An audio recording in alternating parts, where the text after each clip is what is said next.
বন্ধুরা একটা পরোটা নিয়ে চলে এসেছি। কী পরোটা জানেন বন্ধুরা? চিনির পরোটা। এই দেখুন বন্ধুরা, আমি এখানে চিনি নিয়ে চলে এসেছি। এখানে দেখুন বন্ধুরা, আটা নিয়ে নিয়েছি। এটা কিন্তু আটা দিয়ে ভালো হবে বন্ধুরা, ময়দা দিলে অতটা ভালো লাগবে। তো দেখুন, এই যে আমি কি সুন্দর ডোটা করে নিয়ে এসেছি, আটা দিয়ে ডোটা বানিয়ে নিয়েছি। এখন আমি পরোটাটা কীভাবে সব লেচিগুলো একসঙ্গে কেটে নেব বন্ধুরা, নিয়ে তারপরে আমি পরোটা রেডি। তো দেখুন, আমি ডোগুলো সব এখানে বানিয়ে নিয়েছি। আর এখানে এই যে খুলি কেটে নিয়েছি দেখুন বন্ধুরা, যেভাবে নারকেলের ছই দেয় জানেন বন্ধুরা, এইভাবে। যেহেতু আমি চিনির পরোটা করবো বন্ধুরা, আপনারা বেশি বেশি করে এর মধ্যে এই খুলির মধ্যে চিনিটা দিয়ে দেবে, দিয়ে এইভাবে মুড়ে নেবেন। দেখছেন আমি কি সুন্দর একটা মুড়ে নিয়েছি।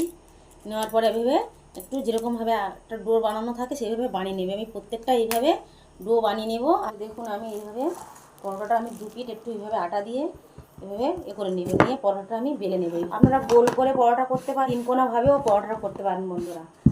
আমি একটু তিনকোনাভাবে করবো বন্ধু। তিনকোনা দেখুন বন্ধুরা কীভাবে করবেন, এইভাবে ধরে এইভাবে মুড়ে দেবেন। আর অন্য কিছু করতে হবে না, শুধু এইভাবে এবার একটু পরোটাটা কীভাবে বেলে নিলাম আর কীভাবে রেডি করে নিলাম, এইভাবে আমি প্রত্যেকটা বেলে নেব। দেখুন বন্ধুরা, পরোটাটা কত সুন্দর হয়ে গেছে। আর এখানে কটা হয়ে গেছে বন্ধুরা। তো বন্ধুরা, আমি প্রত্যেকটা পরোটা আমি এইভাবে বেলে নিয়েছি। দেখুন বন্ধুরা কত সুন্দর হয়েছে, আর কি সুন্দর নরম হয়েছে জানেন বন্ধুরা। এর ভিতরটাই দেখুন বন্ধুরা কত সুন্দর হয়েছে, আপনাদের খেতে খুব সুন্দর লাগবে।